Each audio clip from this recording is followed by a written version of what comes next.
Hello, welcome to the painting phase. I'm Jeff. After dark. Oh, I don't know Say if I'm after dark. Oh, I thought we were wearing that joke thin. No. Right, you ready? Hello, I'm Jeff, and welcome to the painting phase after dark on XV88 FM. Right. As you'll probably see from the camera, it's still funny. Is it? Yes. As you'll see from this wide shot that we're in, it's a very special episode today. First of all, we're joined by, as always, I'm Ross. I'm here. I'm back. Bitches. Yeah, I'm slightly pink, but I'm also here. And we are joined by a man who's been mentioned in a roundabout sort of way many a time. We're joined by Mr. Dave Taylor, who produces these wonderful books, which we've talked about before, being the Art of. And by pure chance, I've picked up the Tommie Soule one, not because I'm biased in the slightest, because it's brilliant. And also, surprising, we didn't know it was going to happen, Tommie's joined us in a slightly interview/show for a role. Yeah, I had to wear the T-shirt. Yep. Is that what you're here for, just as T-shirt models? Just the T-shirt. Yeah. So absolutely Couldn't afford a full match. He knew that I wouldn't be on brand. I'm really on topic. a lot goes for this whole show, to be honest with you, And Dave. it turns out he's cheaper to hire than a mannequin. So yeah, It's true. It's true. Oh, that's true. I think that's perfectly set the tone for the show, hasn't it? I think so. So we'll dive straight in, because Pat's got his doggy here tonight, and I don't think he's massively happy at being incarcerated in his crate. No, I might just have to let him run riot. And So if you hear riot going on, we'll figure out what's going on. you'll know what it is. It's a border collie throwing a toy around that looks weeing on the suspicious. carpet, probably. Yeah. Right. So anyway, the Art of, which is a collection of books that Dave curates with some of the best artists in the world, and they are absolutely wonderful, and we'll get to them. But first, Dave, as we ask everyone, where did all this Games Workshop, Warhammer, Toy Soldiers malarkey start? Where did it all start? Well, Toby. Yeah. It all began many years ago. Like a lot of people, I started off playing D&D, painting a couple of little miniatures for that. But I think it was my first year at university. I discovered miniatures, and I discovered that I enjoyed playing chess, so I was like, I can collect these miniatures and paint them up and make a chess set. Yeah. They look really cool. After I bought I was buying my second box of RTB01 Space Marines to make it into a chess set. Yeah. The guy at the store said, "Oh, you must have enough for an army now." And I was like, "What?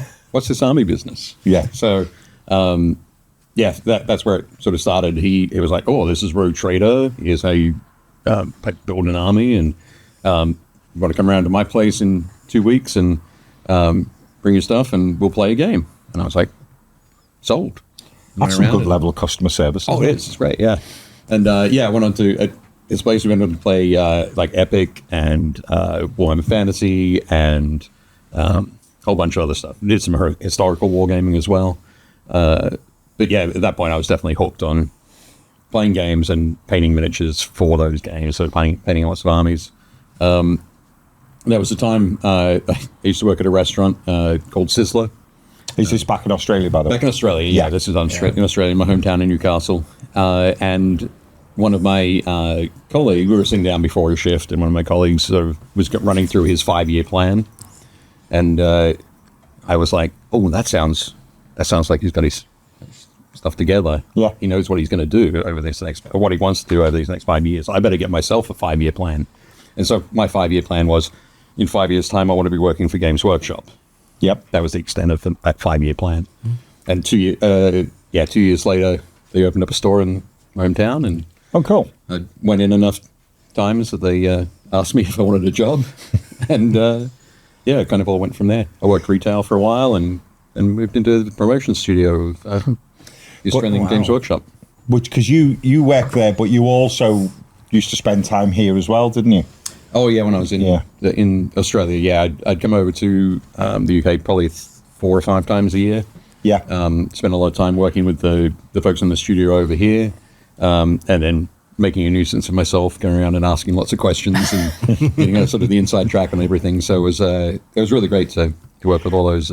But you had quite an interesting hook, which I had to be more reminded of because I think it was pre my full immersion into Games Workshop. And a person who's been interviewed on the show and mentioned many times on the show is a person called Bestie Tim, who's my best pal. Okay. And when I spoke about you coming on the show, he went, "Oh, do you know what I always loved about Dave?" He said, was Dave's real ability to convert and make real cool units out of entire other things. And one of the things he mentioned as being one of his favourites, which I thought was nice, he talked about your Kislev on polar bears.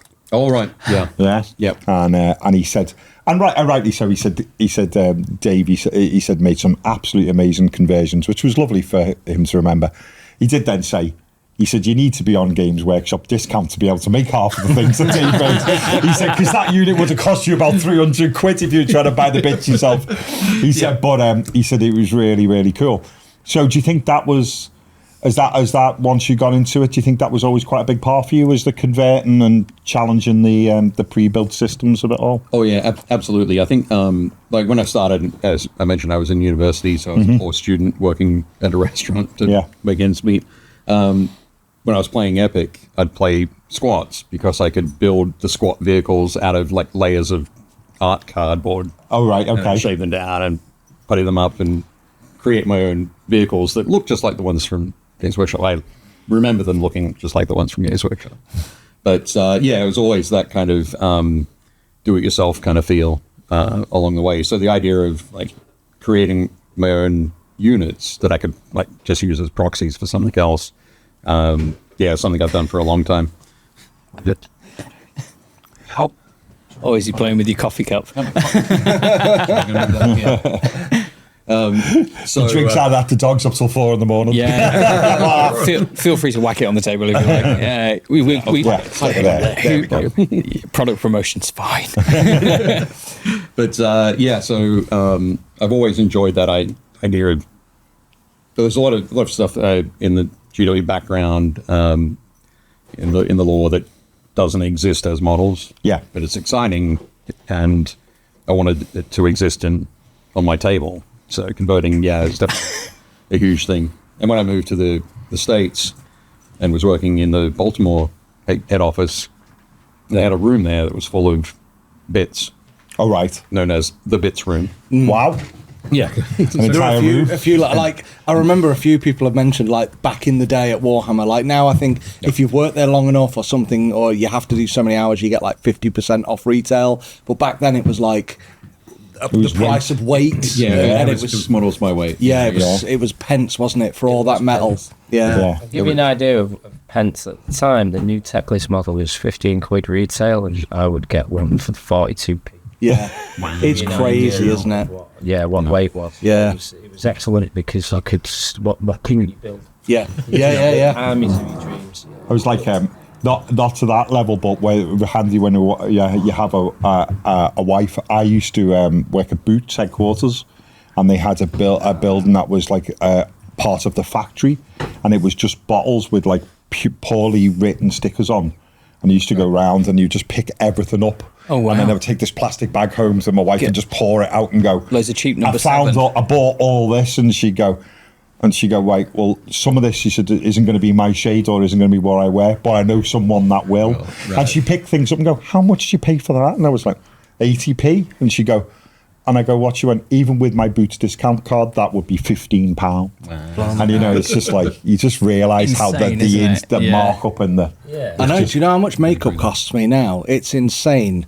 Yeah, no, you can tell. Imagine me without it. I don't want to. No, it's not pleasant. So I've heard that at that sort of similar time that the packaging cost more to Games Workshop than the model did.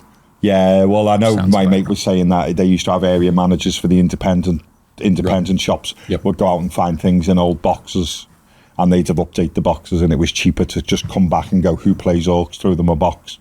Because you couldn't send it back to the warehouse to have it ripped out of the thing, put back. that costs more money than just giving it away. Process, having somebody putting it in a box costs more money than just giving it away. Wow. Yeah. So when you went to work for Games Workshop and you were in retail, and then you moved over, did you say into like the promotion studio? So we won't explain the promotion studio if you don't mind. No worries. Yeah, we weren't in the promotion studio. We weren't creating product, but we were working on things like White Dwarf. Australian White Dwarf. In Australia, it was Australian White Dwarf events like games days and grand tournaments. Yeah. Both supporting retail stores and independent traders with event flyers, things like that. Sometimes we'd create an event and send out a scenario package and different bits and pieces that they could use, or they'd send us out like requests and we'd make flyers for them, that kind of thing. So there was, I think when I started it was just me, and when I moved to the States I think there were 4 or 5 of us, so This dog. He's going insane. But he's just enjoying himself. Though, Yeah. Oh, are you supposed to have that colour? I love. He's got good taste. What colour what's is he it? picked up? That was a blue, like Yeah. a royal blue. Cheers, mate. Thank you. Yeah. Which blue was it? Oh, it's AK. Good, decent brand. Yeah. Ultramarine. Ultramarine. There we go. Oh, he's a basic bitch. Yeah, I was going to like say, me. it's nice that he's picking paints, but you're a bit basic, mate. You could at least paint Spaceballs. Yeah. They're hot right now. So I wanted to ask. So this Australian He's gotta keep studio, going you said back it to was it, just isn't you. Like, so because Australia, I've never been. My wife's, I say from there, but she spent a few years there. Wants me to go, but spiders. But Australia, I've heard it's quite big. Like it's bigger than England even. It is what I call reasonably large. Yeah. So we'll assume that it's decently sized then. Yep. So obviously Games Workshop UK, right in the centre of the UK, smallish country. Australia, were you like part of the Australia head office? Yeah. So where's that? Where was that based? So that was in Sydney. It started off sort of eastern Sydney area, moved to western Sydney when I was working in the promotion studio, was out in that area. At that time we had, when I joined, there were 3 stores.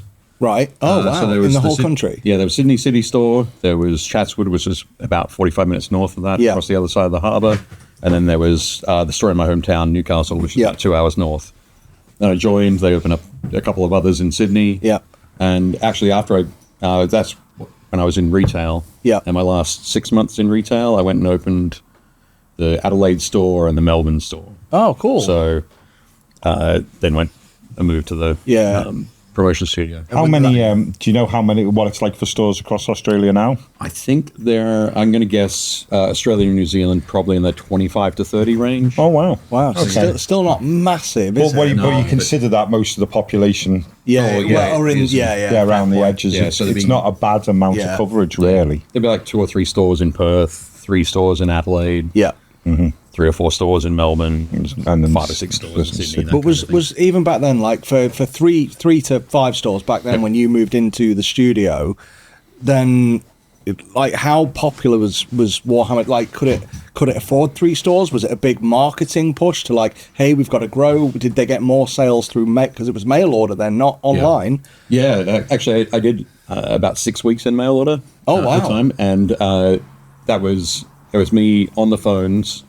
And also answering letters, so people would send in their order form with their checks or their cash, and I'd go through that. And then in the afternoon, like 2 o'clock, I'd go down into the warehouse. I'd take the cordless phone with me, right, just in case anybody called. Oh wow! So how big was this place? Like how many staff were there? In the head office when I was at that time, there was probably 2 or 3 trade sales guys, so guys who work with independent stockists, the accountant, the general manager, maybe 2 or 3 folks in the warehouse, plus mail order. So it was pretty small. Hell. Yeah. Like you think like, and then like again, Australia's big, massive, huge place. Yeah. And you've got like all that. So I would imagine there'd be a good percentage of it being probably through mail order more than store, maybe even. Probably, mail order probably, profit at least from mail order sales was probably about what was coming from the retail stores. Yeah. I think at the time, generally independent stockists would have been providing the largest chunk of profit. But Yeah. But I think one thing, like, people think about Australia now, because one of the things I used to do on my website was, like, do price comparisons for, like, hey, if you buy this Warhammer box, yes, it's 109 quid, but you're basically saving 30-40% off retail. And I'd go through and I'd do it for UK, America, Canada, Europe, and Australia. And every time I did Australia, I was like, these guys are getting screwed with prices. Like, when it comes to paints, it's like, I kind of get why, but is that something that has always been there? Is that something that There has always been that kind of thing, but I mean, at that time in particular, it was something. The exchange rate was crazy, where like £1 was $3 Australian, right? And I expect at the moment it's probably £1 is maybe $2.50. Yeah. So there is that large immediate sort of chunk. One thing I always say about it, though, like I was in Australia just over Christmas, and I went into the store that I originally started with. They've moved location, but still the same business. And I picked up a box of like the Callus and Toll, five models for $800. Yeah. Box. Sort of pricey, but it wasn't $800. Sorry, it wasn't $800. I don't know my exchange rate. I was like, yeah. No, and you know, then when you said that, then I thought, I think that's now's the time to get my Warhammer smuggling into Australia business up and running. But no, I was like, oh, okay, there's no prices on the box. Oh, it's because they have little scanners. So I went and scanned it and did the translated everything. I was like, oh, actually, I'd be able to pick this up for cheaper than I can get it at my local store back home in Baltimore. But also I knew that they were out of stock. Yeah. And this particular box wasn't going to be restocked. So I was like, okay, well, I'm going to get it, but I'm also going to be paying less. So, Oh, wow. Okay. So there is a bit of ebb with the flow. Yeah. Yeah. I always say as well, something to think about is when we always talk about what we're doing or comparing like prices and that kind of thing, we might use like a can of Coke or a Big Mac meal or something like that. And Coke is made locally in each country. Yeah. Big Mac meals are made locally in each country from local products, that sort of thing. If you were to ship a Big Mac meal from England to Australia, that's going to cost a little bit more than Fair point. Just a tad. $10. Yeah. So I'm not gonna try that. Well, yeah. oh no, it'll still be the same. It'll probably It won't degrade it. yeah, exactly. Yeah, that's the point. You could do it, but why would you? So you used to work in publishing then, and then and for GW Australia. Yeah. So was that a lot of taking what you got from the design studio in the UK and I don't suppose translating it's the right word, is it? Because it's still English, Applying but it. applying. Yeah. Oh, Like, sure. Yeah. But there was a lot of local design stuff as well, wasn't it? Because I've had Australian white dwarfs and I've had American white dwarfs, because American white dwarf used to have black gobbo, which I was always quite keen on. It was its own little section that it sort of things that they were coming up with themselves, and some of the international white dwarfs were really, really good, I thought. Yeah, there was a good chunk of time, probably until about the mid 2000s, maybe 2008, the latest, where there was the core team in the UK who were creating White Dwarf and White Dwarf content. Everything was focused around the new releases and that kind of thing. And then each country that had their own studio, mainly it was like there was a lot of translation stuff going on for the European countries. Yeah. But everybody had the opportunity to create their own local content. Yeah. Usually it'd be things like advertising, different events going on, or the stuff list of stores that you need to push in that country at that time. Or not push, but you know what I mean. Like, key promotions. We didn't need to know that there was like a grand opening in Milton Keynes. Yeah, So changing those things out, but when we had the opportunity to do that in Australia, that was fantastic. And I spent a bit of time in the UK talking with the team over here about how we could go about it. I went to the UK to the US office for a week to learn how they put, like, basically the final week of the White Dwarf, how they put theirs together, because they started publishing their own White Dwarf before we did in Australia. Learning all those things from that team, and then be able to go back and apply it, find a printer, find a paper supplier. Oh wow, Go through all that process. make sure we had the hardware to be able to do it and transfer the files. And just to check, this was all digital even back then, wasn't it? Because I'm trying to think. Yeah. I'm trying to think of that era. I'm like, we're talking Windows 95 era, aren't we? Like, Yeah, I think we He's not trying to say you're old, Dave, but you know. Oh, well, I'm old. No, we did use we used to chisel everything on stone tablets. Pack it on the back of camels. yeah. Send it across the desert. Yeah. But no, it was. But at the same time, like before we started printing in Australia, it'd be things like we'd have a double-page spread, which would be a digital file that we would done in Quark Express, and we would send that file via whatever the highest sort of internet transfer rate was at the time. Carrier pigeon. And we'd send that off at the end of the day and come back in the next morning and hope that it had all gone through.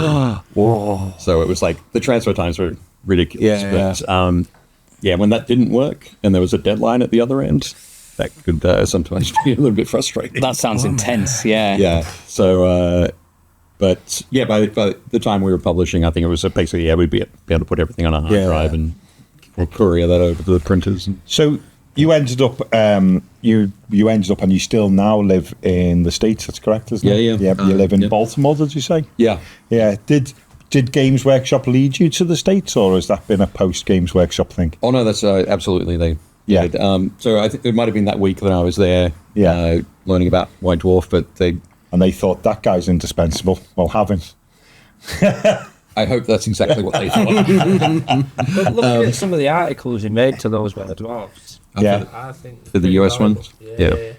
I had a real soft spot for American White Dwarf. I really did. They're hard to find though, because people in America at that time didn't know what the UK ones looked like, because they looked different. They had different covers and different numbers. Yeah. So over here, you wouldn't know if you were going eBay. You wouldn't know if you were looking at American White Dwarf and English White Dwarf. But Yeah. The same that back. price and Yeah. vice versa. So they wouldn't put it on sale saying this is American White Dwarf. Yeah. You know, They just think it was White Dwarf. Yeah. It's White Dwarf. Yeah. It's White Dwarf. So they're kind of hard It's all to find. context, isn't it? Yeah. And I was lucky enough when I was in the States that I found a couple of copies when I went off. It was a wedding, but also my mum and dad lived in Washington for a little while. Washington's DC. Decent. Yeah. And they would post them over to me. Right.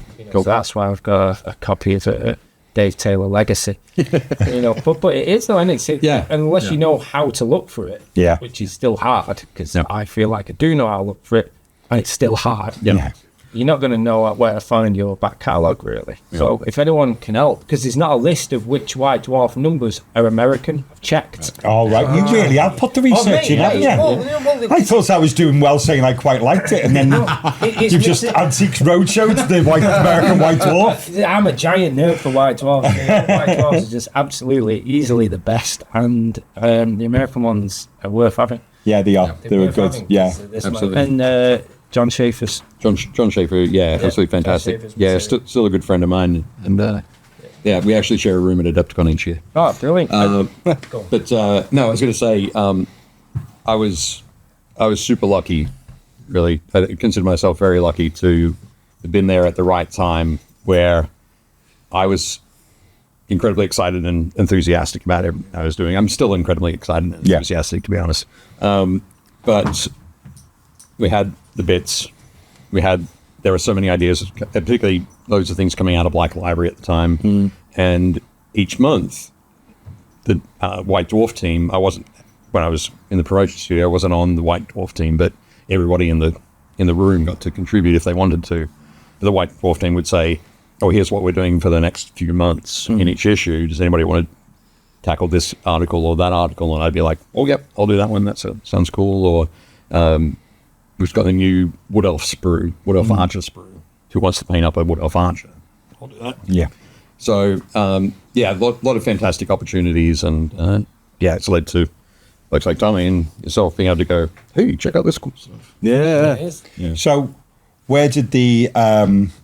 not how, because that could be a personal question, but where did the transition out of Games Workshop and the plan to do something of your own, where did that all come about? How did that transition go?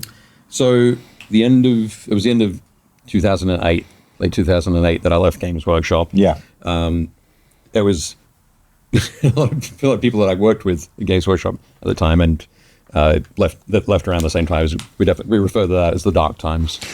It was where a lot of that ability to be creative, or that encouragement to be creative, was being pulled back to the center. So no more regional white dwarves. Yep. Everything would come from the center. There might be slight change. The only things that would be changed would be store listings, store events, that kind of thing. Swapping hello for g'day and stuff like that. Absolutely. So it was during that time, the economic downturn and all sorts of things sort of went on. The US web team, which had been instrumental in developing the website, the Games Workshop website, or making sure Games Workshop had a website and a web store and that kind of thing. Yeah. Everything there was pulled back to the center as well. So, so I left at the end of 2008, and 2009 started working for War Games Illustrated. So just... We were on this very block. Down. Yeah, two doors down, Tommie and I actually popped in to see them today. Oh, wow. Just before... Fascinating. Good to see you guys. So I worked... that was because at the time, War Games Illustrated had been bought by Battlefront Miniatures.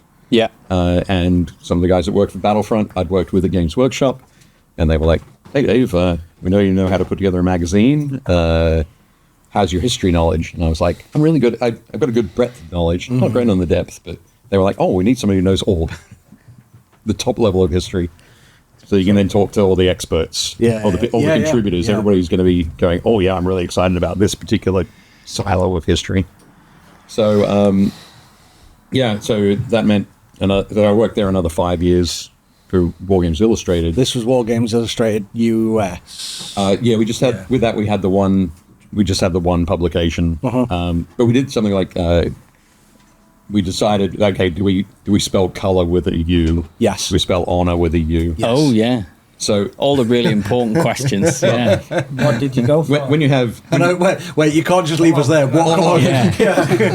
Well, I was going to say, when you're talking about a magazine which is primarily historical wargaming, and talking about painting, color, honor, and armor come up a lot. So the decision was made depending on where the author was from. So if you had an American author, there were no U's. If you had an English author or an Australian author, I'll accept that. that was the approach. Diverse approach, really. So, quite often I'd get to lay out an article that was written by an English author. And so when I was going through and doing my final edit of it, I had to make sure that it had the U in it. And then 2 hours later, I'd be laying out an article from an American author, and It doesn't. so That sounds like a scenario rife for errors if I was involved. Well, the fantastic thing is you'd be able to cover it up by saying, "Oh, I thought they were American." Yeah. It's one of it's one of the reasons why, and this is, I'll say up front, this is a joke because I'm going to throw shade. I won't buy Angel Giraldez's book Colour, because if he can't even spell colour right, how am I going to trust him to learn how to paint? I can't fault any of that, to be honest. I can Again, say that was that was a joke. Of course, support Angel. If we have Brexit and it means you can't remember to get a U in it when you send in the books to the UK, what was the point of Brexit? If Well, I you wonder want what was the to point of Brexit frequently, but you don't send get that. Ross abuse, please do it on his own channel. No, don't put it here. We need the comments. So, you had War Games Illustrated. Yep. And then I How started did my you own, get? my own company, taking all those skills that I'd learned, editing, photography, layout, all that sort of stuff, helping other small miniature companies do their thing as well. Oh, right, okay. Yeah. So I did that for a while, 5 years or so. And then I was laying out a rule book. Yep. I'd designed the layout, doing the layout. I was editing at the same time, and I'd taken the photos for it. And as I was doing that, I was like, I'm enjoying this. I'm really passionate about what I'm doing right now. I know that somebody's going to look at this book afterwards, and I'm going to be super proud of this particular book. Wow, I need to do more of this. So it was, then I was thinking, but I don't know anything about writing rules. So what do I know about? I know about painting armies. So I did a book called Armies and Legions and Hordes. Yeah. Took that to Kickstarter. That was my first project. I wanted to make sure that it was me, so that if I screwed up, it was just me that I was affecting. Yeah. There were a couple of mistakes that I made along the way. I learned. I always like to say I don't make the same mistake twice. I find interesting ways to make new mistakes. And then moved on to, so then I decided I'm going to work with other people, help them create books, people who don't have those skills to create a physical book about the things that they love. Oh, there we go. I'll We'll go get to to the you wine in a shop minute. so we can see We'll your get hands. to you in a Yeah. minute, Mr. Soule. Don't you worry. No one needs to talk to me. He was just saying that one of those people was him. Yeah. I know, and that's what I'm getting. That's what I'm going to get back to. Don't worry. Spent 3 weeks teaching you how to spell, didn't it? Dude, I needed help. But I worked with Mel Bowes, the terrain tutor. We did terrain essentials. So that was my first experience working with another author. I've not got that, but I've heard very good things. What we wanted to do when we were building that was, you might remember how to make Wargames terrain. Yeah. Oh, yeah. Yep. So that had been out of print for 15 years at the time. Yeah. So we were like, we want to make a book that will remain in print, which is my job to make sure it remains in print, that does a better job of explaining how to make terrain. So everything in that book is sort of, it starts with, here are the tools, here are the materials to use, and here's why you'd use them in different situations. And then here's the basics, here's shaping, here's laying down groundwork, moving on through all that sort of thing to building trees and creating buildings, all that sort of stuff. All the proper practical stuff. Practical things, yeah. And everything builds on top of the previous information. Oh, great. So, so we wanted to make like the big green book of terrain kind of thing. So I wanted to make a terrain book and just call it What the Flock. nice. Yeah. I don't know how we came up with terrain essentials, but what the fuck would have been good. It's very specific. Yeah, it is. Yeah. You want to come to that as somebody. It's something to sell to people who already know about terrain. Yeah, absolutely. So yeah, that Might be when I start my own terrain company. That's what it might be called. Yeah. Is there a model railway one called Choo Choo? If not, there should be. No. There's one that I did with my friend Jeff Hall called The Tremendous Tome of Epic Dungeons, where we worked with maybe 20, 25 people from around the world who do fantastic sort of 3D dungeons for their role-playing. We basically got them to take photos, write a little bit about it, and we put it together in a really nice sort of leather-bound book. Oh, wow. And my wife always says, why isn't it called Halls Halls? It's like, oh, curse you. I was too focused on Tremendous Tome of Epic Dungeons. Halls is much shorter. It's always after the fact is the problem, isn't it? It is. Volume 2 will have to be Halls. Is that the one we had a look at next door at Wargames? It is, yeah. That is a very nice looking book. Yeah. Like, Do you know, we're going to have to touch base with them, considering we live on the same block as them, and we've never been and seen them. I did recommend the same thing. All right. You put the bug in there, Ian. Good. Yeah. Good. Well, maybe see if we can get one of them in here for an interview. Yeah. Fascinating fella. It was Absolutely. cool. So yeah, I worked with Dan for 5 years. Yeah. That was great.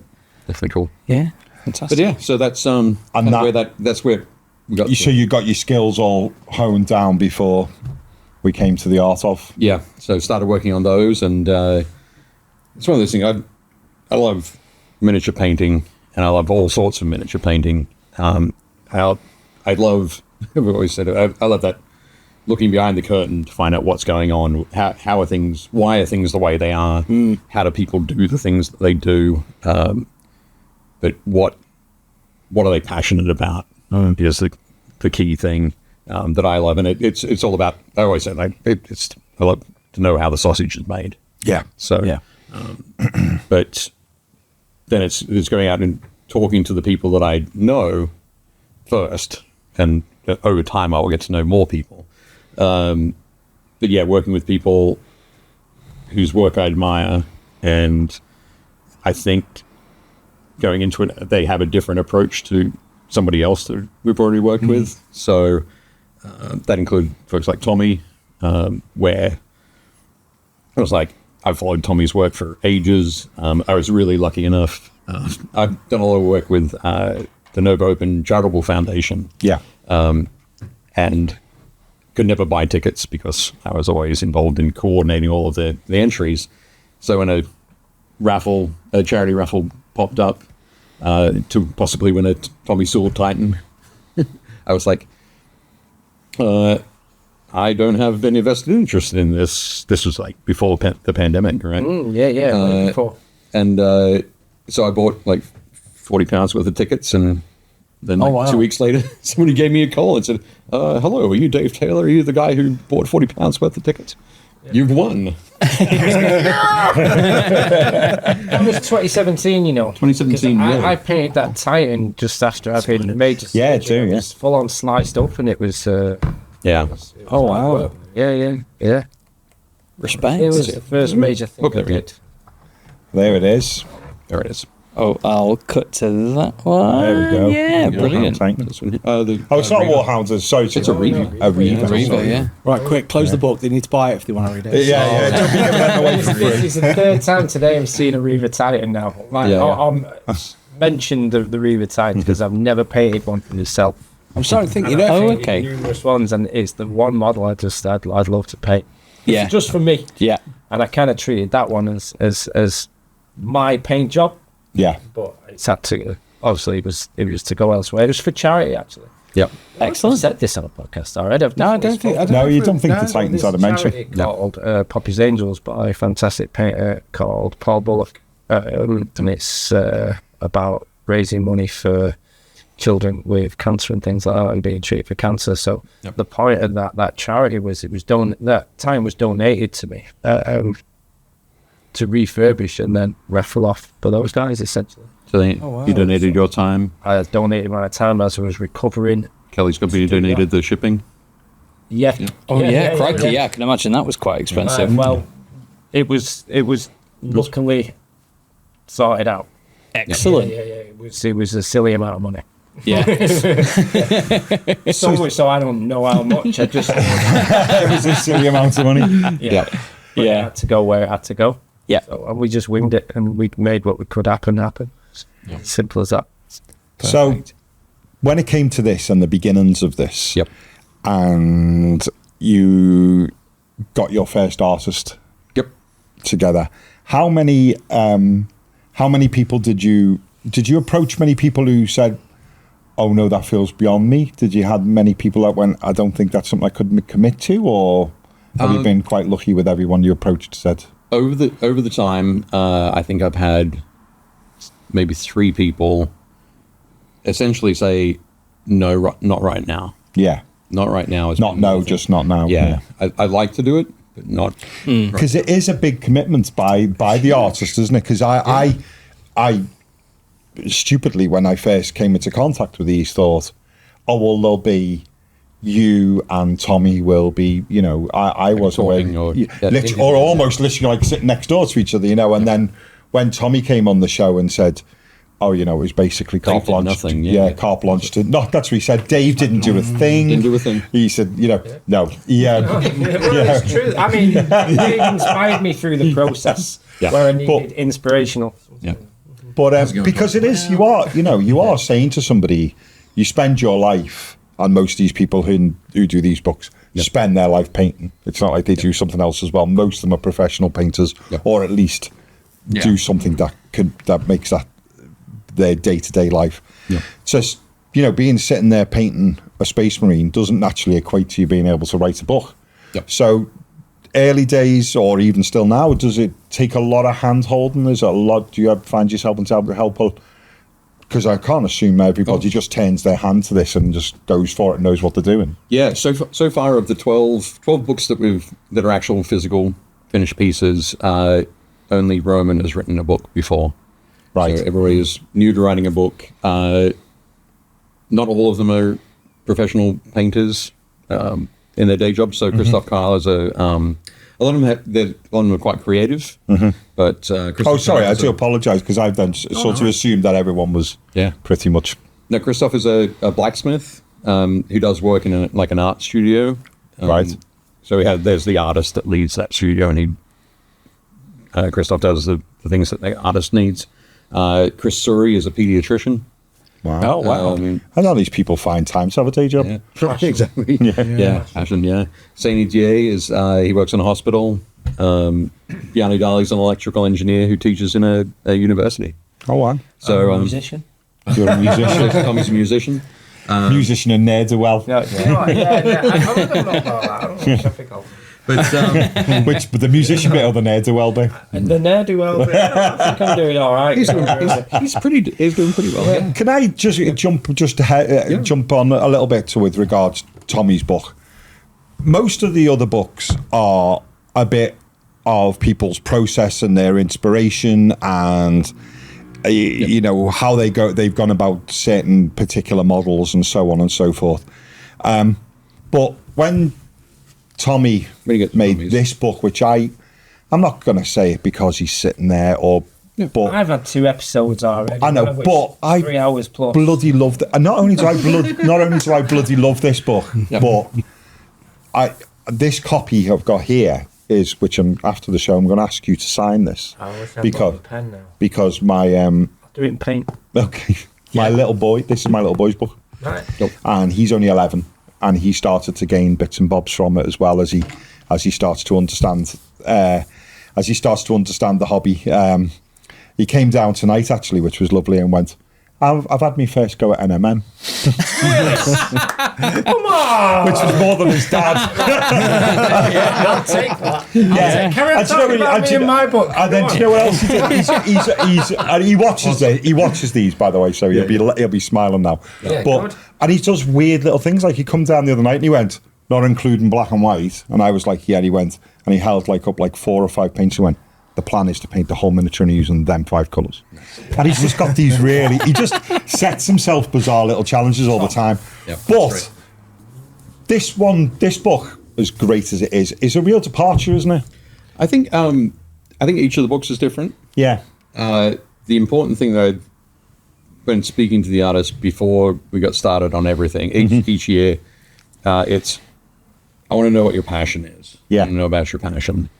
So each artist has presented their passion, presented their work, because working on a book, and when it comes down to it, most people are if they're going to write a book, they're going to write one book in their life. Yeah. Right. So it's how are they going to be presented, and what's their focus on what they do, why do they do it, what are they excited about. So folks like Christof or Arne or Chris Suhre, Erik Swinson, that sort of, everybody has their own take. So Chris Suhre, for example, is very much focused on dioramas and scenes and composition. Yeah, this is a very good book, to be fair. It's an excellent book, I'll yeah. give you all a guided tour. Well, talk about it. Let's move that cup out of your way. Come on, let's get all this. Go on. Yeah. You be mother. Toby's in his crate now, so Come on there, I'll do the guided tour on them all. Yep. But so like You're going to be Dave's Debbie McGee.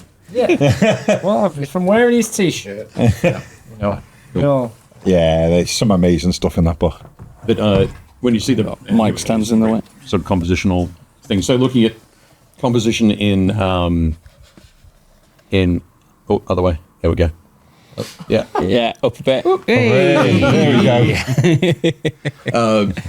So different compositional approaches. So you can see how the Fibonacci sequence has been used in Mona Lisa and go with the pearl earring, and then how he used it, sort of reversed it there for this particular diorama. That's wonderful. Looking at the Scene diamond from shape. Thor, yeah. There's the triangle. There's the ratio. I think it's the ratio of threes, or basically the rule of 3. Yeah. Splitting things into thirds. Yeah. And each of those things he puts a lot of time and effort into. And so being able to present that and show the layers that go into making that sort of diorama make it much more accessible to anybody wanting to try it. So, Yes. Oh, yeah. Osborne's checklist is Valuable. a They There you go. That's a, Screenshot it now in 4K. Yeah, there we go. Well, if anybody just Googles Osborne's checklist, that's what will come up. It's not Chris Suhre Osborne. Yeah. That's a. It's like Fibonacci. Yes. Used in there, or Yeah. Newton's laws of gravity. It's Fantastic. it's all great stuff to sort of be looking at. Yeah. So how different composition shots have been used in movies or. Yeah. Oh yeah, you got your rule of thirds on that one quite a lot, which is brilliant. Yeah, I love composition. I think that's as a from videographer, it's gonna be from like- like the video point of view. I think that's my.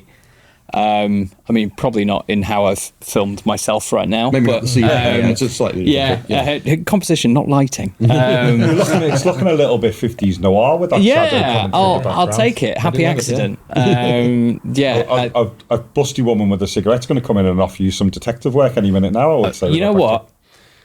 Keris doesn't watch these. I'm here for it.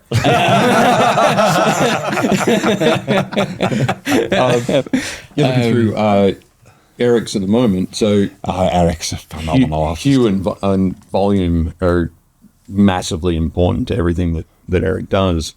So this isn't that it doesn't have a huge amount, sort of huge in-depth discussion of color theory in there, but a lot of great examples of here's a triadic color scheme, here's a analogous color scheme.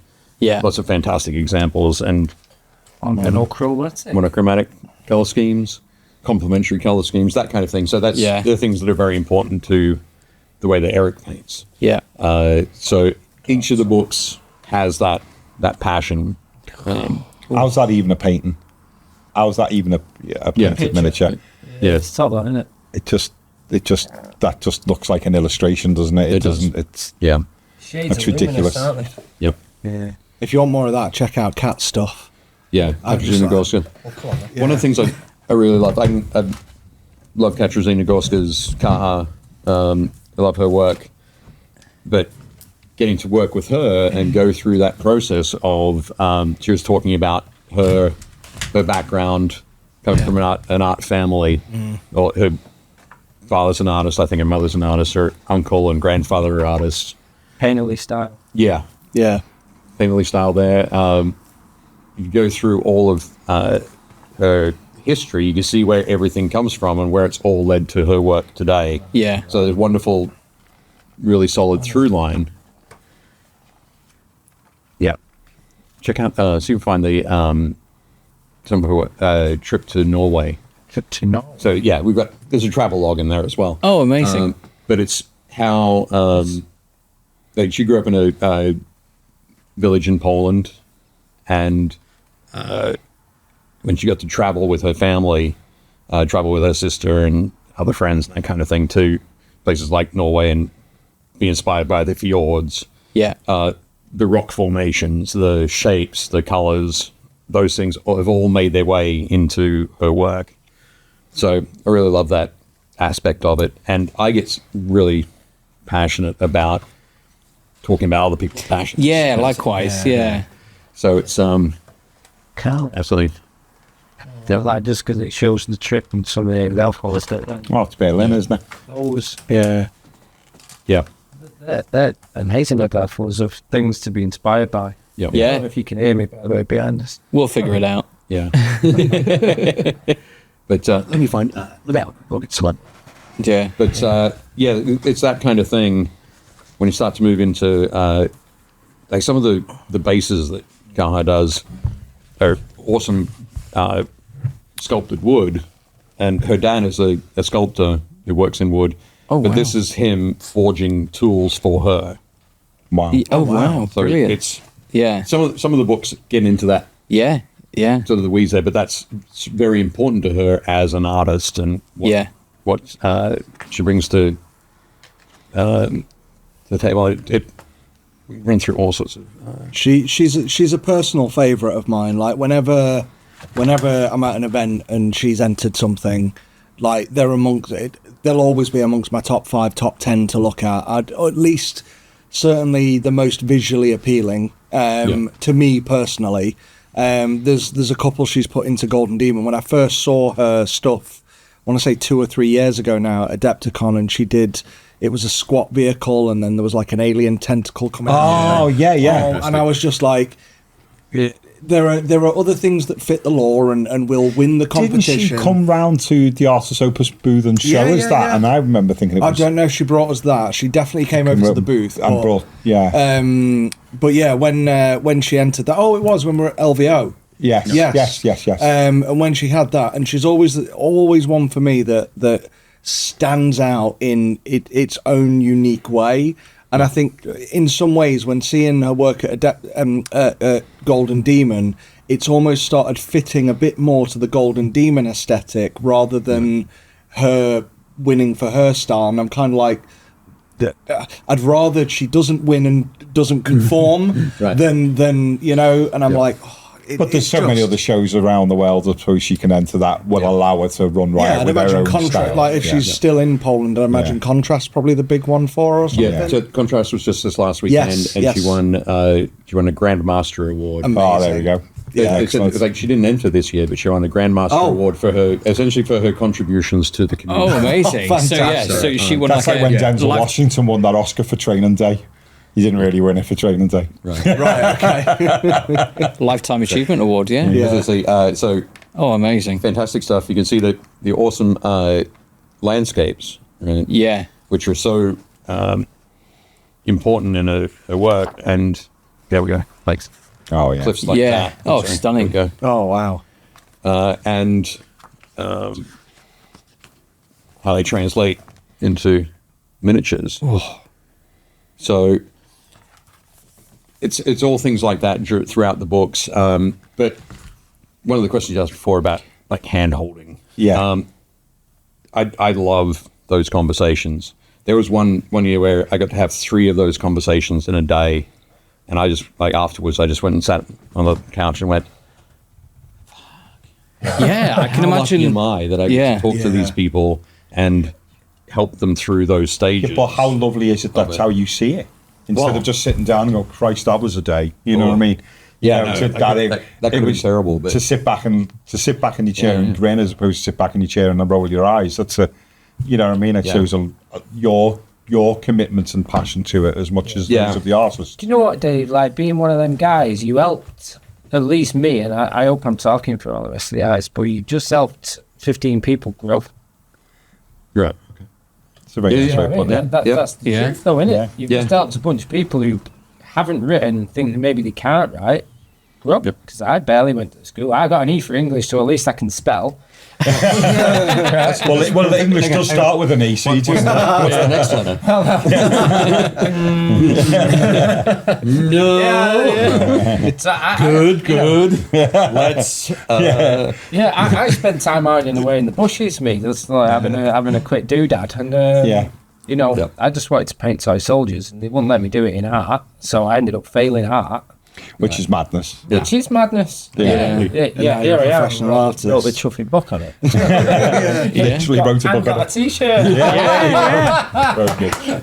I'd be all about us in t-shirts, but no, it is something that I am very proud to be able to be in that position to do that, to have the skills that I can help somebody else create something like this. Can I ask then about artists going forward? Not necessarily telling me artists going forward, but there is obviously an immense list of phenomenal artists that we're all aware of that. Yep. We're in the nicest possible way, haven't even scraped the surface of yet. Yeah.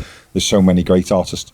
But do you still find you sort of spend your time keeping an eye on and going, oh, I've not come across that person before? Are you still looking out for artists that you aren't, for want of a better term, finding people you weren't aware of, as opposed to just going through a list of people that everyone knows are amazing? Are you a bit of foot in both camps, or are you concentrating on working on the people we all know at the moment? I think no. It's definitely. I want to cast my net as wide as possible. We're in a fantastic time when it comes to miniature painting. Yeah. In that we've got pretty much everybody who is in this stack of books, who has created these books, has decades left in their painting careers. So there are a lot of people who are like that right now. Those people who are passionate, who have wonderful stories that we want to sort of dig into. So I think, and I don't want to confine it to, okay, create a list of the top artists. No, of course. Because that suggests that there's a criteria that is superior. Well, we understand that because, when the painting phase, the Art of, comes out, you're not just looking at top-end artists. And there'll be like one where it goes on page 4, here's a photograph of Jeff sobbing. He's not going to do that. It's obviously going to be the Art of Jeff Suhre. Yeah, just a book of me just having an existential breakdown. Just tiny little bits of stuff painted. I just thought it was going to be full of pictures of Toby and Bella. Yeah, but it would be that. That would be my way. That would be my way of cuffing the back end of the book. To be honest, Here's our story. Yeah. I was about to paint this. I decided to take some dogs for a walk, and then just 12 pages of countryside of dogs, the rear end of dogs running off into the distance. Yeah. Isn't that your job now, though? Anyway. Yeah. Yeah, it is. Yeah, videoing dogs. Video dogs. Yeah, videoing dog food. Not as a kink. As a job. That's not a real job. As a job. Yes. Yeah, real job. Yes. Yeah. It's interesting what you were saying there. So, like you say, you're obviously like trying to cast a wide net and obviously try and get all those things in. And don't be afraid to tell us if there's 3 more books coming and who they're from. But like, how many? I'm curious. How many? Because obviously, like a couple of these have taken. I think you said it was 2 years of your life, back and forth. Months. Yeah. Oh, was it? So 9 months. So that's still like. Oh, it's literally that's a still child. a year, isn't it? With everything. And look at he's bounced back brilliantly. I tell you what, right? For me to give up the 9 months. It is all that climbing. Well, I mean, it's recommended in the book, isn't it? For me to give up the 9 months I gave up was big because, like, this tan doesn't. It doesn't grow itself. No. I like to get out in summer, and I sacrificed my summer to write that book. And Once you, I like when we had our calls, you were sitting in that window. Oh yeah, that window seat. That window. Yeah, I've got a fantastic window. Getting like when you a do your trucker's live streams from. Yeah, No. I've spoke to you. I've FaceTimed you from, You and you've been bloody in that have done window. live You've been in your balcony. If it's a nice day and it's later in the afternoon, because the balcony's not the balcony's south facing, and my bedroom window's west facing. It's a huge floor-to-ceiling window, and it kind of goes out. Yeah. I get to sit right at the edge and just watch life go by. That's your favourite bedroom of the 12 of your mansion, isn't it? Yeah. I live in social housing now. It's true. Yeah. But in 9 months it took, and it was a commitment. Yeah. It really was. How did you feel when Tommie put it to you that his book was going to be much more of an instruction manual? He said, I said, Tommie, here's what I'd like to do. Here's how I'd like to work with you. Here's what, and I'm not sure what I want. I don't know that I want your book to be about what you're passionate about. Yeah. Go away and have a think about it. Yeah. And he went away, had to think about it, gave me a call, and said, you know what, Dave, I'll do it if it can be my fundamentals of painting. And I was like, what's your fundamentals of painting? He said, well, part of that is you going through the first 2 hours of the course. Yeah. So I was like, I wanted to make sure that he knew what I was about to write. Well, I've been somebody who's been put through that ringer, so I know how you feel. I think you got it harder than most people, you know. So, you should have seen some of the comments were like, Jeff, I really felt for you. well, you got the first 3 hours. But not all lessons. I'm just going to. And that's coming from a man who's been through British Army infantry training. The thing is, most lessons don't take that long. Yeah, I mean, that's been said with a lot of my learning. We're on camera, and it was all, it was all very. To be honest, like, I think that video actually did a lot of people a lot of favours. I got a lot of messages for that. I know. Good. Funny comments. Good. Do you know the way you made that big fat scouser cry was hilarious. That made me feel bad. No. So it is another thing. Since that, though, I've actually changed my approach. Well, have you? How was that what you've done now? Is it? Thanks for that. I'm glad to hear that. What I just heard there was, thank you, Jeff, for teaching me how to teach. Some people will still get after watching it back and seeing the wide-eyed panic, I've changed how I teach now. Well, it's not that. It's that the method's now out there, public. Yeah. People can have that and glean from that what they want. I think that's valuable for people. Because hopefully it's stuck with you. Not Yes, the it has, starring yeah. one you both thought. Yeah, I haven't painted since. Practical one. Just twitching. If you go on eBay, there's loads of artists opus brushes and paints for sale. Don't hit me, Tommie. Don't hit me. every time I pick up a brush, I'm like, no, it was. You're Do good. you know? I felt it was weird to be put through the ringer in the nicest possible way of saying that on something you already do every day, or most, X amount of times a week, and then realise on some level I've been doing this, but I've been doing it, but now realising I didn't really understand it. Right. And it's bizarre to think you do something day in, day out and not really understand what you're doing. Yeah. And I think that's what I took from that lesson was the fundamentals of going, stop just doing it, understand why you're doing it. Yeah. And I think, and a lot of that is seeped into the very core of this book as well, which is, Oh, absolutely, because the grilling is in that book. Everyone who reads that book goes through that experience. Do you know when I have a copy of this in my barbershop, because that's where I paint most of the time. And I have hobbyists who come in for haircuts. And I pumped the life out of this book, right? I often wipe it afterwards. Yeah. I was going to say the pages are stuck together. Yeah, and I do, but I punt this book to people.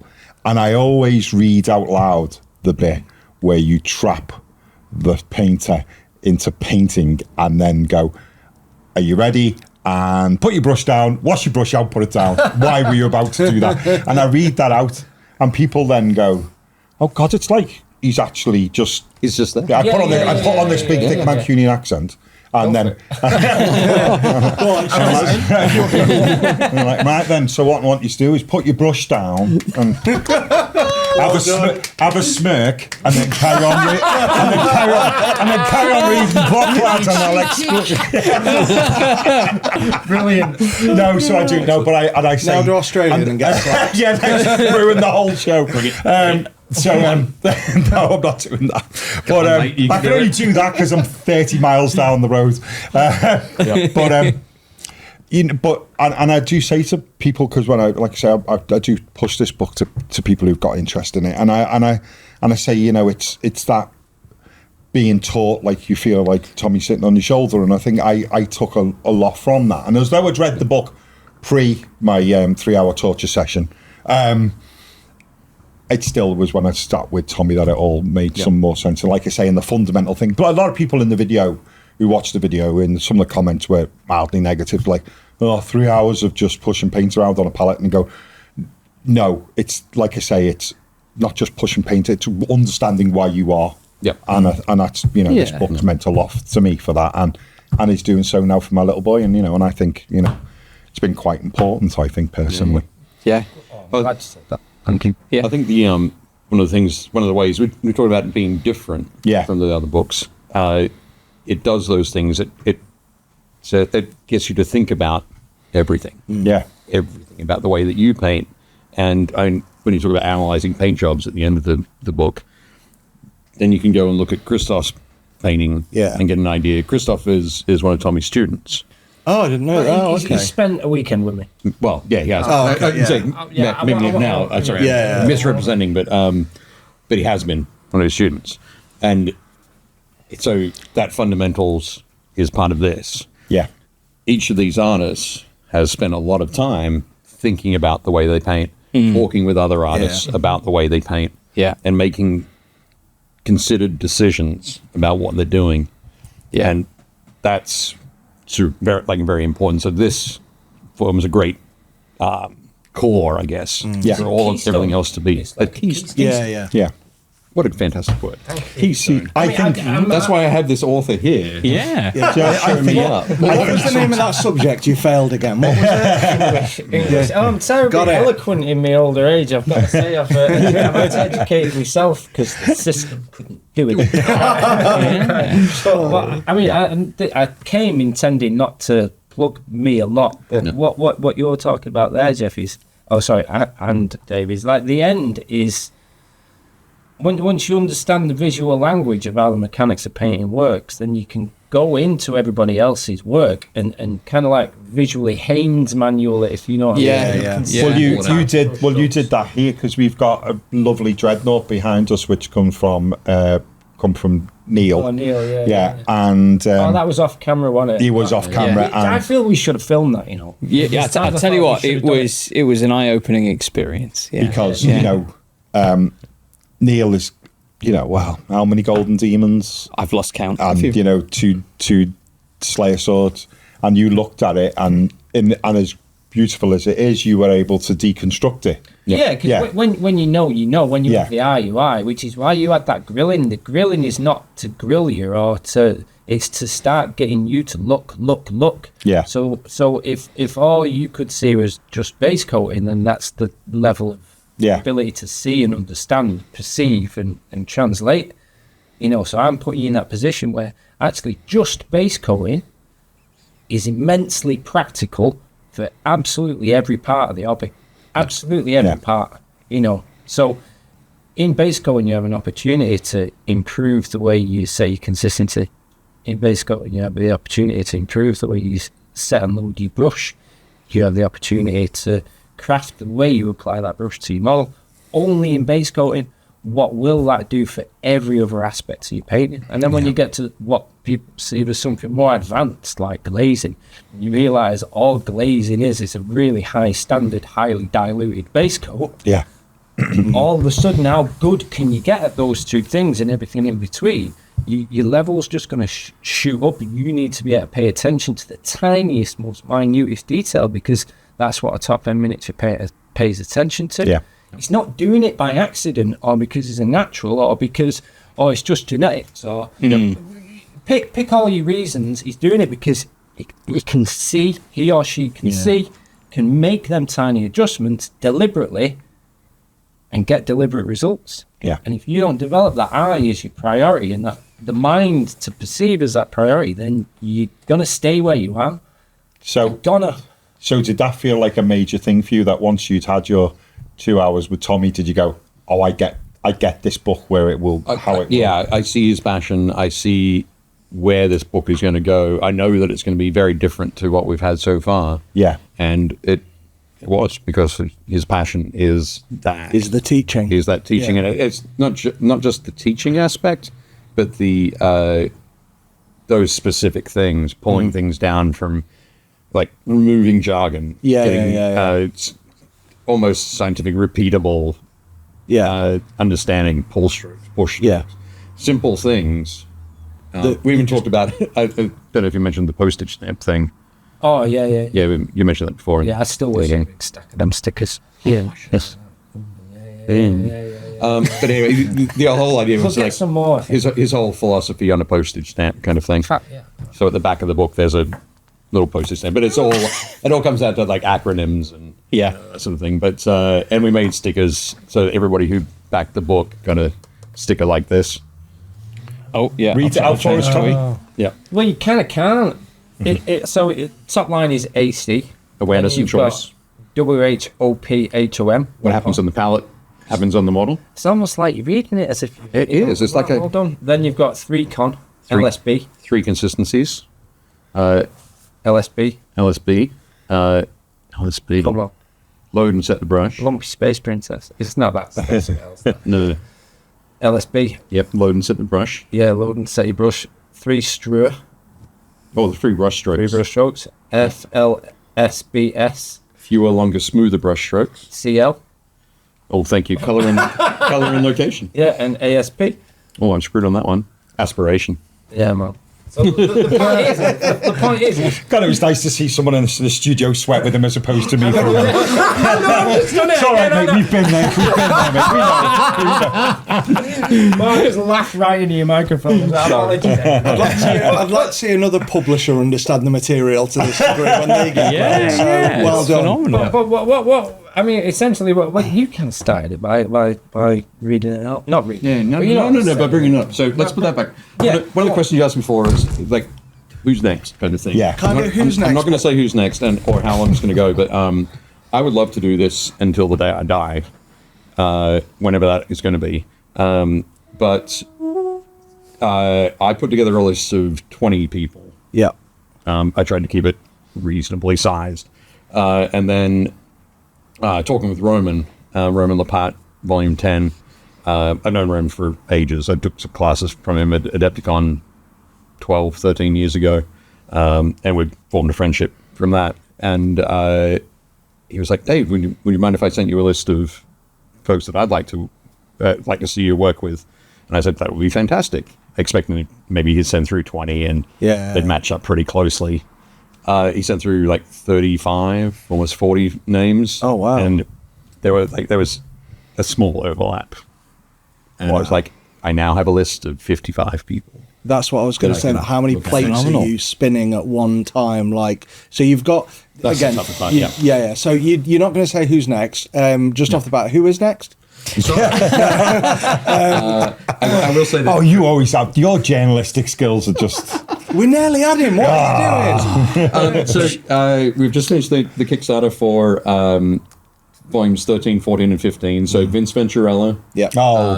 He's great, Vince. Yeah, awesome. He is one of the judges for the Nova Open Capital Palette Paint Oh, is he? competition. Oh, he Yeah. was last year as well, wasn't he? Yeah. He's done it the last 3 years. Oh, sweet. But yeah, I love having Vince on the team. I coordinate the judging team for that competition. Yeah. Erik Swinson's on that Yeah. team. A whole bunch of fantastic people on that team. But yeah, we've got Vince. We've got Tim Marsh from Journeyman Miniatures. I've got to say, sorry, as an aside, what I loved about Nova as well is after everything had been judged and all the thumbs up and you'd done the ceremony, all the judges sat there and you could just queue and get the feedback. Yeah. Which I thought was, I've not seen. I know you can, but you've kind of got to hunt down your judge and blah blah. Blah. Yeah. But yeah, like to have that, I think was fantastic, and just the amount people can get from speaking to people about, okay, what exactly did I do wrong here, and get that very specific advice. Yep. Amazing. Keep doing that. Go on. Yeah. Cool. And Natalia Orich as well. Yeah. I met Natalia at Nova last year. Yeah. But I've been following her work for years. And I love her use of color and light. It's absolutely spectacular. And Tim's work is fantastic. His textures are amazing. So those books, Vince is, I think, is probably about 75% of the way through his book at the moment. Oh, wow. I haven't started laying everything out. Yeah. But basically, this summer is my layout time. I know in the way I've seen the sort of laser focus that Vince says, and he says he's 75% of the way through his book. Does that mean he only started it last weekend? Because he generally seems to like on everything, doesn't he? Yeah, he has been juggling it through writing Rain and Iron, which they just released. Oh this yeah, week. yeah, it is. Which So, he with Uncle Adam. he does with with Adam. Yeah. So yeah, that's super cool that that's come out. I've been playing Rain in Hell. Yes. Recently with my gaming group, but with those, and I have lined up 2 of the next 3 for next year, so they can get started as well. One of the things I want to do each time is have I want each book to be different, but I want each book in that grouping to be sort of considerably different. Yeah. And different approach, different backgrounds, different things that they Well, like tackle. say with mine, it'd be the tribulations of trying to paint miniatures while sitting in the back of a very small space, and a large man in a small space in the back of a barber shop trying to paint. Yep. And then every so often will just be the complete horror of realizing there's a human hair in the wet paint on the miniature. yeah, absolutely. I mean, you've completely spoiled it now. So I know. Be just like Jeff Savory learning to paint through the tears. Yeah, very much. Yeah. That would be fantastic. But yeah, so Yeah, mine is wet piles is diluted by pure human rage and upset. It's too salty. But so yeah, we're doing that. One of the other things I juggle is that I wanted, because I love this process and creating these books like this. I've just finished working with. I'm still kind of working with the team that puts together 28 Mag. Oh yeah, 28. Yeah, I'm aware of it. Yeah. Yeah. So all the like Ink 28, Inquisitor 28 crowd. There is a team of people who put together an online magazine. They've been doing it for about 6-7 years. 6 volumes already. You can find it at 28_mag.com. All free. About 200 pages per magazine of really top quality creativity, awesome stuff. But they came when the first issue was released. I was like, oh, that's cool. Where can I get the physical copy? Because I want to hold this. This is beautiful. And they were like, oh, no, we're just going to do it online. They got to 6 issues, and then they were like, you know what? I think we're ready to do a physical thing. Let's call Dave. So they called me, and we put together 28 Collected, which is a 300-page book, 320 pages. Hardback book, which is a collection of articles from each of the issues. So we kickstarted that back in January. I think we're going to be fulfilling in July. Yeah. And that's another fantastic project, but there was a lot of work to go through and collate those articles. You might think, oh, they're done already, but they were done for online. Print resolution is much higher, more than 4 times. It needs to be more than 4 times as good as online resolution. So a lot of work that we had to do for that, but very rewarding and cool and exciting. Yeah. The stuff that I'm passionate about, kit bashing, all that sort of stuff. So that was great. And I mentioned the book. Did I mention the book that I wrote? Yeah, I mentioned the book that I wrote first, Armies and Legions and Hordes. I'm writing the 2nd volume for that. Oh, cool. Themes and Schemes. Oh, Lovely. That I can take that. Again, in that last 7 years, I've painted another 15 armies. So just because that's what my hobby passion is doing that. So I'm going to release that, do the Kickstarter for that later in the year. And then lead on to the next 3 books next year, and then I'm just really excited with working with different people and helping them through processes, the process to get something that they can be proud of as well. So, Sounds like you've got quite a lot on. Like, do you have much free time? It's hard, isn't it? When your job's your hobby, like it's all time is free time, but no time is free time. I actually have a full-time job that isn't. No way, really? Do you really? Yeah. Oh my god! Honestly? Yeah. Oh my word! So, I didn't even realise that. So now you know it's made with genuine love and passion. Well, yeah. This isn't your job. Well, it's one of my jobs. You have a natural, I have a natural go-to-work job. Actual go-to-work 9-to-5 job. Do you want to tell us what that is? It is it's graphic design adjacent.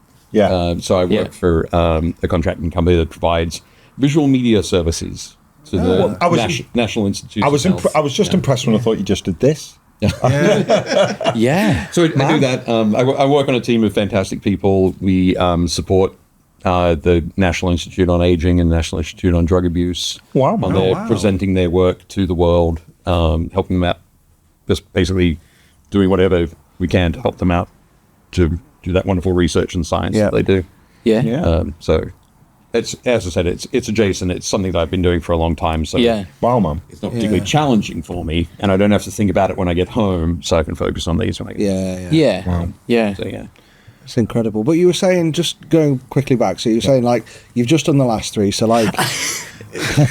No, I'm not... We know that. Who is it? Who are the next? on the Kickstarter for the last 3. Yeah. So, but you've only got, like, Vince, for example, is only 75% of the way through the book. Sorry. Vince is 75% of the way through the book of a campaign that has been kickstarted. Yeah. So what's the sort of rough timeline you expect for completion of these things? Like, I'm kind of...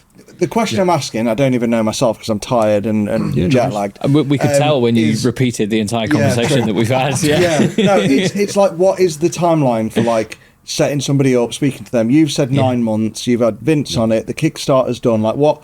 Because what does that look like as a rolling thing for you? It can. So I think about. I'll start from when we do the Kickstarter. So we do the Kickstarters usually in April, May. Yeah. Last year I think we had to push into June. Roman has some health issues, so we did that. But I would usually have all of the artists on board by end of the previous year. Yeah. So I think the latest I've ever had somebody come on board is like February. During the first campaign was really, I don't know how this is going to go. Yeah. So I don't want any of you to start doing any work on it until we know that it's fun. Yeah. And That must have been scary. It's a little scary too. Well, yeah. But at the same time, it's like if I don't do it, that's more scary. Yeah, Yeah, of course, I think, of yeah. course, yeah. Just for me, I'm Yeah. gonna get this stuff Same to out me, yeah. and do it. Yeah, but usually around April, May is when I expect the first things to start coming through. So I talk to the artist and I say, well, let's split this into 3 chapters, 4 chapters, 5 chapters, however many it is. If we get the introduction and the first chapter through end of May into June, and then through, I can start layout and we can start talking about it and we can mess around with photos. We can see how the book is then going to sort of fall into place. Yeah.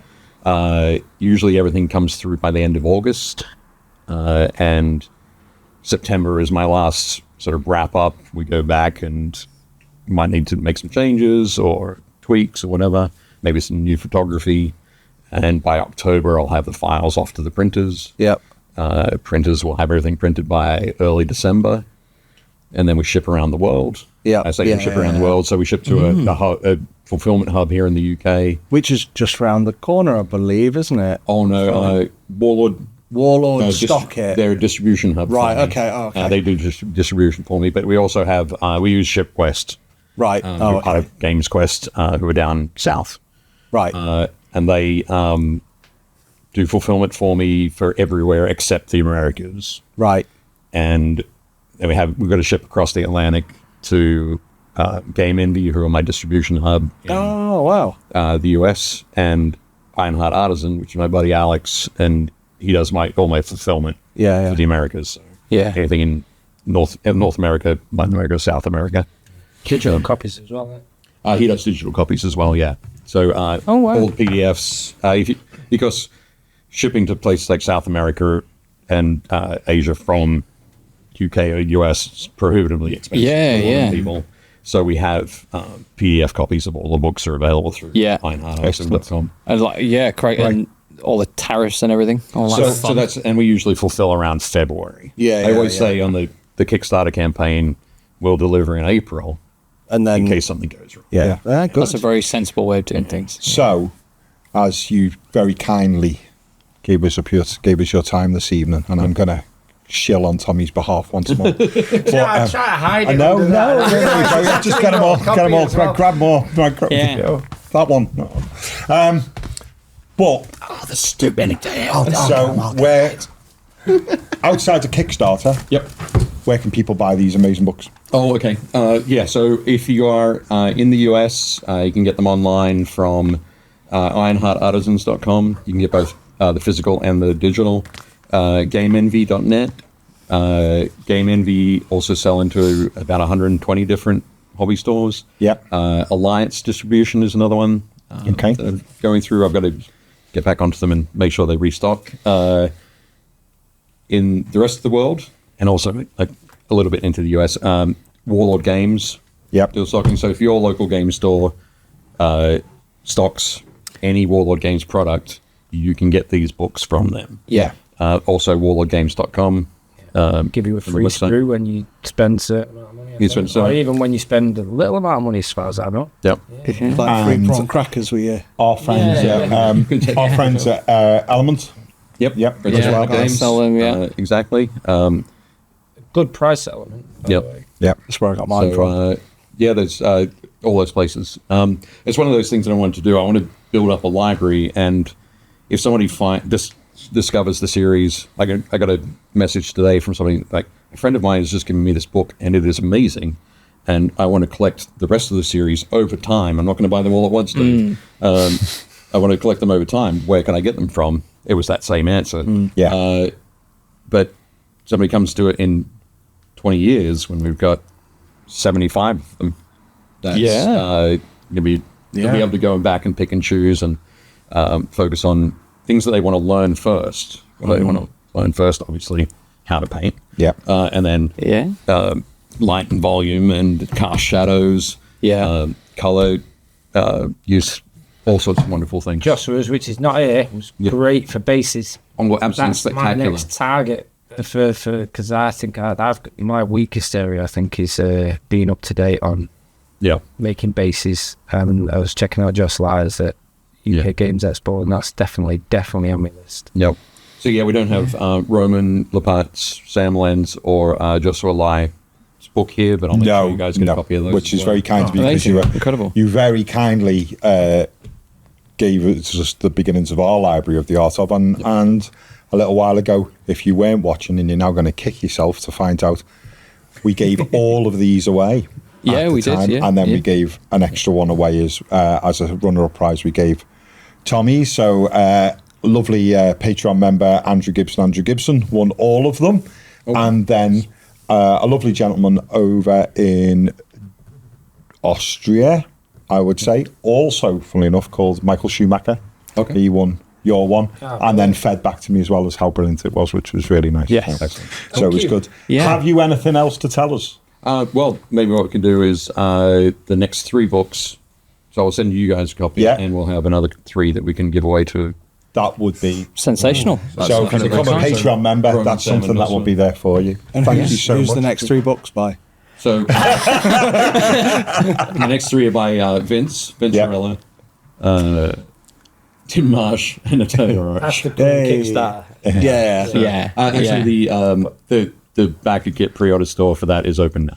Hey, there we go. Great way to end. No, yeah. And did you say? Have you any questions? We had a Patreon question. Quite often they ask silly questions, and somebody asked if you have a favourite sausage and a favourite cheese.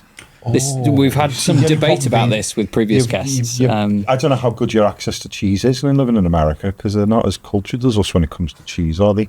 They've got that thing called American cheese, which Bold is not. I'm statement. sorry, guys, it's not cheese. The one, the one in a spray can. That No, one. it's See how much debate it's this slices. starts It's, already. yeah. yeah, it's yellow food dye and Elmer's glue is American The one cheese. made by It's- NASA. It is pretty close to that. It's a little bit more orange. But, I'd say I'm a big fan of a really sharp cheddar. Good. So I love that.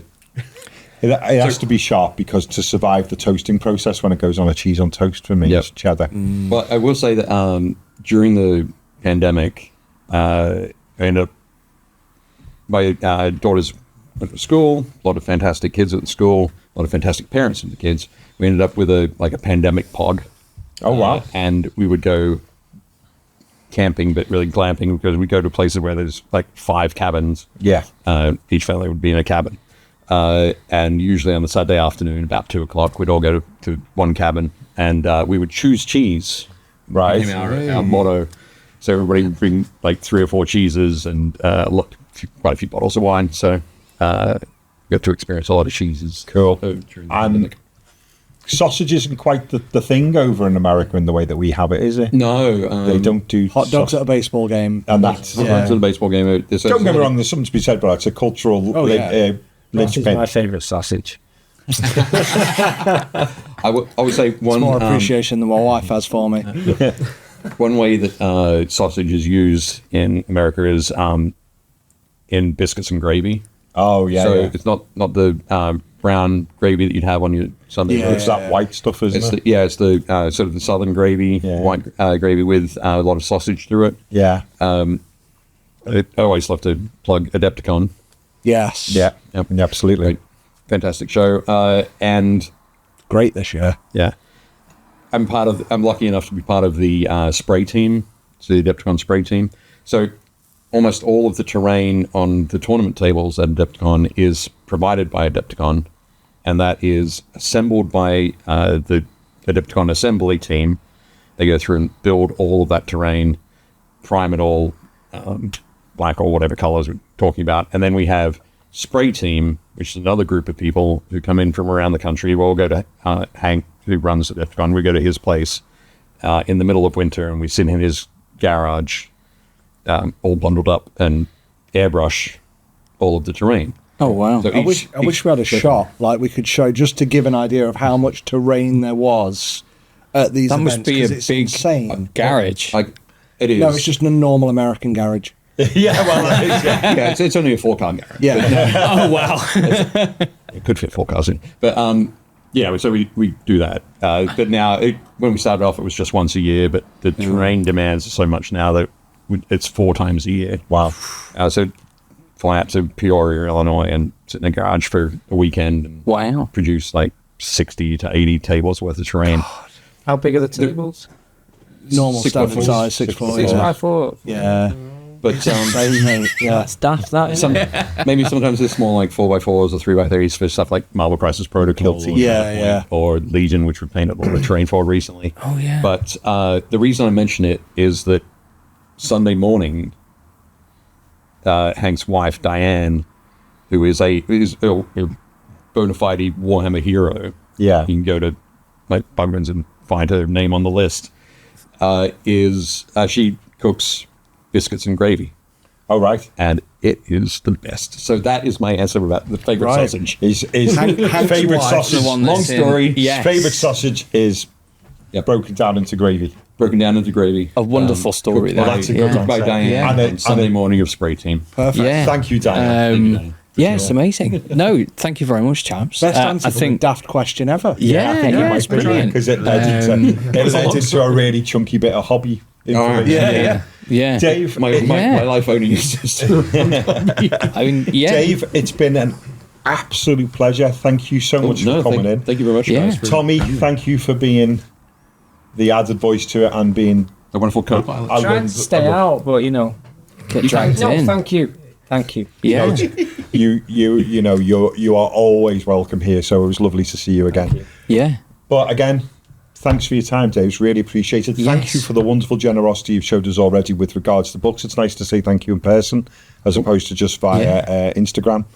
Yep. And Yeah. if you're back in the UK, doors open, and we'll be talking about books, God knows whatever. But if you want to come back, please come back again, and we'll chat some more. I think as well, like for my sins, pre-knowing about this books, I hadn't like heard of you chaps, and then obviously getting the books, meeting Tommie, having you on and chatting about painting, going through the lessons, like you've fundamentally changed and improved my hobby. And you've both done that, and that's amazing. So thank you very much. Thanks for coming on, guys. It's been really appreciated. Thanks. Thank you. Goodbye, everyone. Bye, everyone. Bye-bye. Oh, thanks to Patreons. Oh, go on. And the next 3 others are... Brilliant.